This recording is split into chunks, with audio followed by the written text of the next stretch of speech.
Welcome to Parenting in the Cocoon. My name is Joyce Kinney. I am the host of this podcast and the CEO owner of Amaris Enterprises LLC, where we equip parents to help navigate and support their teens. Today, we are hosting our very first episode. And right here, I have with me my very own son, Gabriel Justice Kinney, who is now currently a 16-year-old, soon to be 17 in on the 17th, and he is a rising senior. So, Gabriel, one of the things that I wanted to talk to as being our first episode of Amaris Enterprises and Parenting in the Cocoon is just for us to get an understanding of what Amaris Enterprises is, and then what we're going to be doing. And the best way that I could think of is just to introduce this is having my own children part of this. So, as you know, you're my first person on the thing, and then also I'm gonna have your sister on here to just show parents what it is that I'm trying to help them out with. So in this episode, I promise him we're going to only take about 5 minutes. So we're going to talk about just quickly, just touching on maybe about five topics. So if you would give me a quick second, I want you to introduce yourself, and then just to give you a heads up, we're going to be talking about parents supporting mental health, parents supporting their children's academics, peer relationships, and then life skills. So at this time, Gabriel, if you would introduce yourself and just tell us a little bit about yourself. Okay, hello, well, thank you, Mom. I'm very grateful to be here and have this opportunity. This is really interesting to be the first person to be on this podcast. It's really cool. Hello everybody. My name is Gabriel Kinney.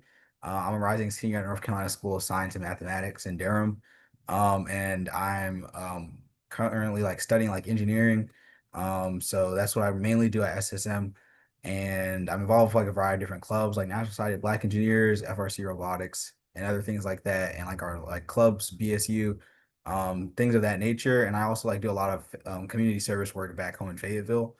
Um, that's pretty much about me. And yeah, what's the next question, I guess? Okay, so just moving in because I'm like making sure I'm using your time wisely. So I do appreciate you being here. Okay, so first one is about supporting mental health. What do you think that is so important that parents need to know about their youth, their teenagers during this time of how to support mental health, and like how has that, if it's been effective for you? Have you been affected by any sense of mental health? And then ways that you had the support or wish you had the support? Yeah, I think that's an excellent question. Honestly, I feel like my biggest take about mental health, especially with teenagers and the relationship between teenagers and parents, is for parents to be supportive, but also not too pushy. Because I know teenagers are definitely in a stage that they respect their own privacy and the ability to come towards somebody about their mental health issues instead of feeling as if they have to speak up about it, like it's getting forced out of them in a sense. And it's very important and rather critical for parents to make a supportive environment where their teen feels welcome and safe, like saying, I'm dealing with this issue, like example, depression, anxiety, or whatever it may be. And they're okay with seeking help within their parents. Because if not, that often worsens the issue as, if your parents aren't a supportive area for you to debrief your emotions, you're gonna tend to bottle it up, or you're gonna try to look for other sources to release that same energy. So a lot of teens turn towards other things that our parents don't want us to be doing, sex, drugs, alcohol, things of that nature, deviant behavior. So I think it's rather critical to just have a relationship that the parents and the teens can speak about things openly, but that the parents aren't forcing the teens to speak about their emotions when they're not ready to speak about them. Okay, you made an excellent point with that. Um, okay. And hopefully during the years that wasn't too pushy for you or made you feel comfortable. I try to be very, very cautious of that too. So hopefully you've received that throughout the years of me being intentional, trying to be intentional towards you.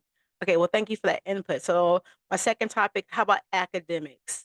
I know a lot of parents, sometimes you have parents in based on the parenting style. You have some parents that's really concerned about the child's grades. Some of them really don't care. Some just ready to get them out the house. But for you, and I know you're going to be quite a little bit different because you have been I mean, tremendous, I mean, just extraordinary with your academics and stuff. But I'm gonna say in the standpoint from the school that you attend right now is very rigorous. It's very, the classes and stuff that you're taking right now. How do you even, as parents are raising their children, if you can take just a recall back of how you got on the path of where you're at right now, like how do parents support their child, their youth growing up, into helping to govern or to put them in an environment where they can have that passion develop into whatever they want to be. Yeah, definitely another excellent question. I feel like parent support in academics is definitely crucial because it's one of those things that too little support can be very bad, and as well as too much support. I feel like support early on is like really good, especially like in the earlier like critical developmental stages of like children's lives. So like before you kind of like get your own will or like interest in things, it's kind of good just having exposure to a variety of things. And like I was thankful for you and like dad to be able to do stuff like that, like exposing us to a variety of topics.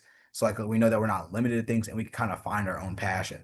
And then honestly, I like the model of being able to find your own passion by being exposed early on, and then once you find that, having a parent and like a support system that they can support you in like your endeavors of exploring that passion.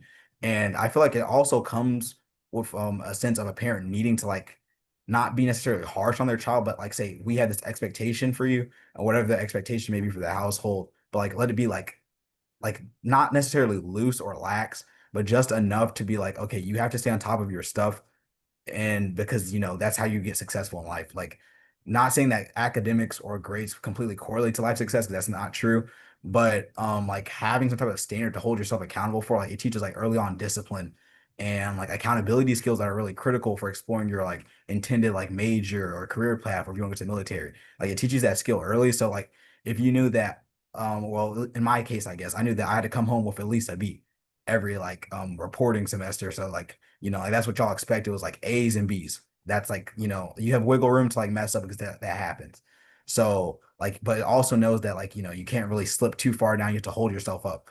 And yeah, so like for me, I just like found like engineering was my path. So then I told you and dad about it, and y'all were able to support me and get me to like different places with that. So yeah, I think that's very critical. But then also it comes with a dual-edged sword in a sense, because a lot of parents like to rule with an iron fist when it comes to academics and kind of Mm, force their kids into doing certain roles like being doctors or engineers. Like I see a lot of my friends and peers at science and math, like they deal with that same thing. Like they don't really have interest in it, but their parents are like, okay, you're going to be a doctor. So mm, that's something that they have to do, or they take over the family practice. So it's like you don't really have the motivation or the determination to do. You're just doing it because of your parents. And it kind of like it doesn't allow for you to like do any to self-discovery. You're kind of just walking in somebody else's wow. footsteps. Hmm. And it's not very healthy in my opinion, because a lot of the time that you'll see this happen with parents who weren't as fortunate to get that degree, or they did get the degree and they expect for their kids to do the exact same things. They worked so hard for them to Mm, have a good life. But honestly, in a sense, like you and dad told me this, like us as children, we never asked necessarily to be here. Like that was our parents' decisions to put us on right, this earth. right. And I feel like we also have our own free will and autonomy to like make the choice. Like this is what I want to do with my career, and this is like what I want to do with my life. And all we can do is like, well, as parents, I guess the best thing y'all can do is support us in that journey, like reasonably and rationally. Yeah. So like not like, like trying to be a drug dealer or something like that. But yeah, definitely just like being a good support system to like support somebody's interest and needs on the Mm, academic path. right, and I appreciate that what you just said. That just remind me of the conversation we had last night when I said that you know you are not just your parents' child, so you do have that opportunity to explore who you want to be, how all those things in life. And I really do appreciate that because you have been just amazing altogether. I always tell you how proud I am. And just for the record, what's your GPA right now? I'm thankful enough to have a 4.836, I believe. Yeah. And your endeavor, what are you pursuing to go to school for? Or where? Ideally, I would definitely like to go to Duke for mechanical engineering. So, Okay. Well, pray for you. Well, we're gonna believe God. You're gonna get there. Okay. I know we're working on your time. You want to just go ahead and do the last two topics, or you want me to just do one more? We did the two. Okay. So the next stop was the peer relationships. How important is it, or do you think that parents have some type of say so or some type of influence working up into the teen years of how their children um, navigate through peer pressure and how they choose their peers during this stage? Um, that's also another good question. Um, yeah, I would definitely say like your parents are kind of like the foundational, um, no, not foundation. Yeah, foundational sense, I would say.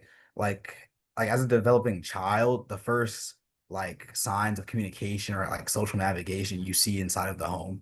So like kind of seeing like how your parents deal with things or how your parents have taught you to deal with situations like definitely affects how you deal with situations inside of your own friend groups and like peer pressure or whatever. And I definitely think it's also critical like for parents tell their children's like, okay, it's okay to say no to things, or like how to navigate certain situations, or like also just being a good guiding light and a role model for their children.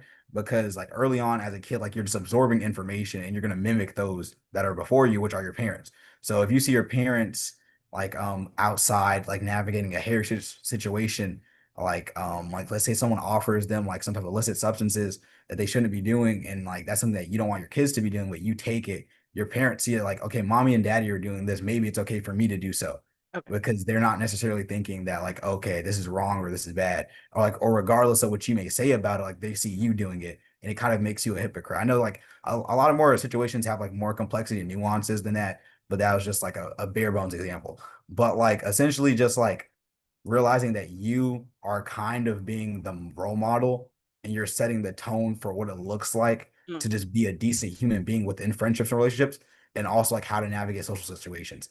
And then it's like watching them do that, and then eventually you have to realize that there's going to be a time they have to let them loose a little bit and let them learn from their own mistakes, because regardless of like your social encounters and interactions, not everyone's experience is going to be one to one. So everyone has like their um own unique perspectives and experiences and like ways to like handle things. Like you can give them a template, like this is how you say this to this, but like your situation that you found yourself in 20 years ago isn't going to be the same situation that they right. find themselves in today. So it's definitely like just giving them like the wisdom and like the overall like the structure in a sense to how to navigate it.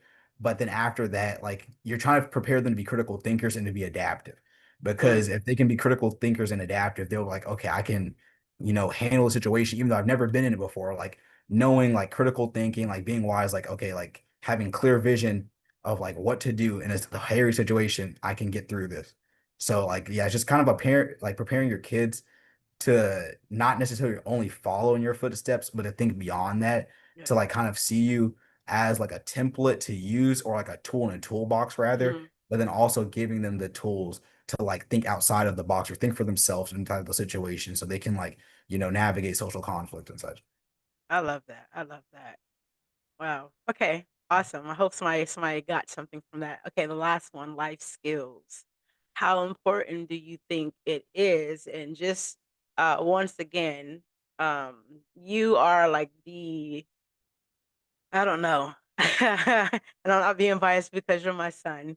But just the epitome, I would think, respectively, of what I would think or just a role model, as far as the life skills that you have right now and how you're able to navigate through life. You're practically living on your own at 16, up in Durham, North Carolina, so just the maturity that you have to have, and like you're saying, being able the wisdom and the life skills or the life just navigating social skills up there. So, life skills, how important do you think it is for parents to teach children life skills so that at this age, and I'm quite sure you see this, even though, you're in a school with a whole bunch of teenagers your age and some younger, some, excuse me, maybe older than you, but just those life skills, how important is it? Tell the parents how important it is to teach those basic life skills um, before they become teenagers. Okay, yeah, I think that's definitely a great way to like wrap this up. Yeah. Though like I am definitely like huge on like the academic support, emotional, all these like different types of like aspects of support. Life skills is definitely something that is like that just can't like go unrecognized because you can have a different like variety of skill sets. Like let's say you can like play the trumpet, piano, you're really good at running, and then you're also good at like math and science. Those are like really cool things to be good at, but like they have like no practical use inside the real world. Mm. And like I feel like that kind of like life skills kind of like falls underneath the umbrella of like social navigation and like those type of skills as well because like a lot of times like to get your foot in the door you need the life skills or the social skills to navigate certain things and like just having like better social ability and like social intelligence or emotional intelligence in a sense can like get you a position or like get you places that just raw intelligence like hard like book textbook intelligence can get you. So it's one of those things that I feel like parents need to make sure like they supplement for sure and make an emphasis on because it's good to like get really intelligent and gain a wealth of knowledge and like variety of subjects or whatever that may be. But having life skills, like learning how to become more independent and like how to do basic things like iron, cook, cut the grass, and like just kind of like how to survive on your own, like sets you up just to prepare for life. Because unfortunately, like a lot of people I go to school with their parents didn't set them up in that area. Like they were like more focused on the academics, which is, like each household is different. But a lot of people don't know how to do laundry or don't know how to cook for themselves or don't know how to like navigate like on a bus system or just do like basic things that are like, critical just becoming more independent as a whole. And it just like prepares you and it kind of gives you a jump start on actually living because let's say like your path isn't to be more academic or something like just having social skills and life skills like prepares you to like go to the workforce or go to the military and it gets you like leagues and bounds ahead of your peers and makes you like more distinctive. Yes, yes, yes. I can agree with that. I often say that you're a grown man trapped in a kid body, and I appreciate that. Okay. All right. So, son, I appreciate you once again for being my very first person. I don't know how to even call you, but I'm the host, so you're gonna be my I don't know. But I appreciate that, and I hope you'll come on at some time. I know you're gonna have a very busy schedule, but maybe one day I'm gonna get you on here so that you can be able to as far as in the academics of sharing how you were able especially for the arrows of intent, to help just young people navigate through learning how to do research to get paid for those research or those internships that you do, because you have a wealth of information that needs to be broadcast. And I'm not gonna let you sit on that gift. I know you're very humbled and stuff, but the world needs to hear, or young people need to see, that beacon of light. And I'm just grateful that I am happen to be the birth your mother, to birth such greatness. Okay, so like I said, this is Parenting in the Cocoon. I am your host, Joyce Kinney. We'll be doing episodes, short snippets of this. This is our very first one. I hope you enjoyed it. Hopefully, my next episode, I have my daughter Naomi inside of here. She is out doing her entrepreneurship right now. Um, but once again, Gabriel, thank you so much. I'm so proud of you and Godspeed. I hope God keeps you on the path that where you're trying to go. And we're looking forward to you. By faith, you're getting into Duke for the mechanical engineering. And we just, great things for you. God bless you. Thank you, son. And everyone, will see you on the next episode, Cocooning, Parenting in the Cocoon. Co-host, your host, Joyce Kenny.